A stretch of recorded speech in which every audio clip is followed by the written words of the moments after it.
Bonsoir, il est presque 20 h, bienvenue sur BFM TV. C'est la question qui va nous occuper évidemment ces prochaines heures. Va-t-on avoir la confirmation ce soir que les ossements retrouvés dans un champ du Tarn sont ceux de Delphine Jubilard? Ils sont analysés, ils sont étudiés depuis plusieurs heures maintenant par l'IRCGN à Pontoise, mais l'état dans lequel ils auraient été retrouvés pourrait compliquer la tâche et le travail des enquêteurs. On va aller tout de suite sur place, retrouver notre équipe Clémence Renard qui est devant l'IRCGN. Clémence, quels sont les différents scénarios possibles ce soir?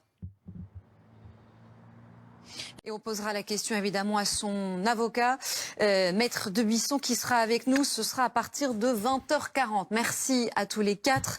Évidemment, on a encore envie de poser plein de questions, mais on va passer à ces images qui nous parviennent à l'instant et qu'on va commenter avec vous, Thierry Arnaud. Bonsoir. Bonsoir. Cette vidéo de l'attaque à la bombe qu'il y avait eu contre un oligarque ukrainien, c'était à Monaco.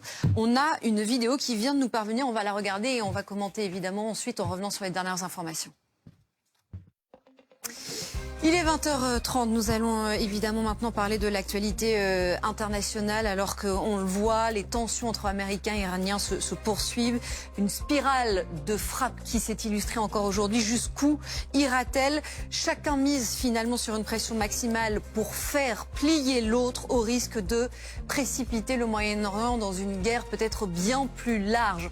On va aller tout d'abord du côté de Washington avant d'en parler avec mes invités sur ce plateau, puisqu'il y a ce journaliste Barak David du média Axios, souvent très bien renseigné, qui affirme ce soir que l'administration américaine a donné des indications à Israël en prévision d'une intensification des opérations. Nous sommes avec Rémi Almavi. Bonsoir Rémi, vous êtes l'un de nos correspondants sur place. Que pouvez-vous nous dire de ces informations ?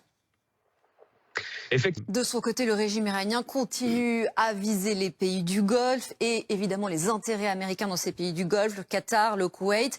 Il y a aussi la Jordanie, Antoine Bazbouz, qui a été visée ces dernières heures. L'Iran a même revendiqué avoir bombardé des avions militaires américains stationnés en Jordanie au moyen de missiles et de drones avec des images à l'appui. Regardez. Merci maître, et la prochaine fois venez sur notre plateau. Avec plaisir. On aura plus de temps et ce sera plus simple, mais merci beaucoup d'avoir été avec nous sur ce plateau. Et on ira déjeuner ou dîner après. Avec plaisir. Ça vous regarde, messieurs. D'accord. On va passer au format des équipes de Ligne Rouge qui va revenir sur cette affaire. Jubilard, l'heure de la vérité avec les derniers rebondissements, informations et réactions. C'est un long format de Stéphanie Zenati avec, je vais citer toutes les personnes qui ont travaillé évidemment, Régis Desconclois, Emmanuel Abron, avec Clément Granon, Maël Janton aussi. On se retrouve juste après.